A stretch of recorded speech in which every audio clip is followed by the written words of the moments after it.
কলকাতায় ঘোরার জন্য নতুন একটা সুন্দর জায়গা খুঁজছেন, তাহলে এই জায়গাটা কিন্তু আপনার মাস্ট ভিজিট লিস্টে থাকতেই পারে। নামটা মিউজিয়াম অফ ওয়ার্ড হলেও এখানে শুধু শব্দ দেখার ব্যাপার নয়, এখানে ঘুরতে ঘুরতে শব্দ, ভাষা আর মানুষের ভাব প্রকাশের সঙ্গে জড়িয়ে থাকা অনেক অজানা তথ্য জানতে পারবেন। জায়গাটার প্রেজেন্টেশনটাও বেশ সুন্দর এবং ইন্টারাক্টিভ, তাই শুধু বড়দের নয়, বাচ্চাদের কাছেও এটা বেশ ইন্টারেস্টিং হতে পারে। আর যারা কলকাতায় একটু অন্যরকম কিছু এক্সপ্লোর করতে ভালোবাসেন, তাদের জন্য এটা একেবারেই নতুন এক্সপিরিয়েন্স হবে। এটা হলো museum of word, Kolkata national লাইব্রেরির ভিতরে, ঠিক আলিপুর জুয়ের উল্টো দিকে অবস্থিত। আর একটা ভালো খবর আছে, 15ই আগস্ট 2026 পর্যন্ত এন্ট্রি একদম ফ্রি।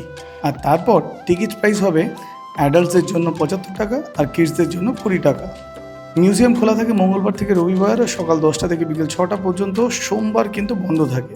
তাই কলকাতার মধ্যে একটা সুন্দর আর ইনফরমেটিভ জায়গা ঘুরতে চাইলে মিউজিয়াম অফ ওয়ার্ড একবার ঘুরে আসতেই পারেন।